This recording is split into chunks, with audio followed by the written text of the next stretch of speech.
त्यांना हे बघा ही लोकशाही आहे. त्यांना कोणी सांगितलं जसं बोलायची ताकद आमच्यात आहे तशी ऐकायची ही ताकद असली पाहिजे. त्याच्यामुळे ठीक आहे ना, पाठीशी घालतात त्यांच्या संस्कृतीत पुस्तक आहे त्यांचा प्रश्न आहे, माझा प्रश्न नाही.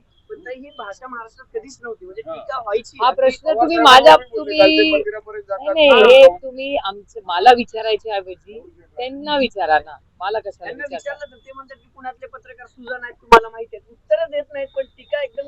पण मी तुम्हाला सांगू, जसं मला बोलण्याची ताकद आहे, माझ्यामध्ये ऐकून घ्यायची ताकद खूप आहे.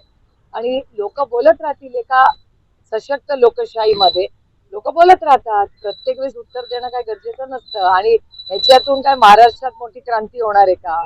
तर नाही. त्याच्यामुळे काय फरक पडतो? त्यांना अधिकार आहे आमच्यावर वैयक्तिक टीका करायचा. त्यांची आमदारकी जावी म्हणून तुमचे लोक ख्रिश्चन समाजाच्या मेळाव्यात जात आहेत, मोर्चे काढतायत, असं थेट आरोप केलाय त्यांनी काल तुमच्यावर. बघा, आरोप करायचा अधिकार त्यांना आहे. त्यांच्याकडे होम मिनिस्ट्री आहे, इन्क्वायरी करू शकतात. काही सामाजिक न्याय विभागाच्या सुरक्षा आणि स्वच्छता विभागामध्ये 6 वर्षासाठी 2000 कोटींचं टेंडर काढलेलं आहे. त्याच्यामध्ये काही नियमांची पूर्तता आहे ती केली गेली नाही अशी माहिती समोर आली. अहो, तुम्ही या टेंडरचं सांगताय का? परवाच्या मुंबईच्या सगळ्या वर्तमानपत्रात बातमी आली होती की जो GRच नाही अशाही गोष्टींचे टेंडर या सरकारने काढलेले आहेत. म्हणजे रुरल डेव्हलपमेंट मंत्रालय, ग्राम विकास मंत्रालयाने 6000 कोटी रुपयाची कामं काढली GR सांगून.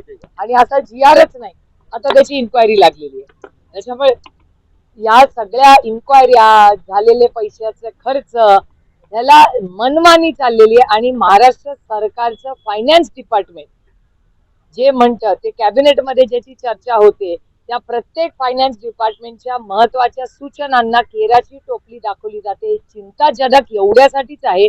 त्याचं कारण असं की राज्याचं जे आज आर्थिक परिस्थिती आहे ही अतिशय अडचणीत आहे. हे मी सांगत नाहीये, हा महाराष्ट्र सरकारचा डेटा आणि महाराष्ट्र सरकारचा अर्थ खात्याचा रिपोर्ट सांगतो, जो तुमच्या सगळ्यांच्या चॅनलवर तो रिपोर्ट दाखवलेला.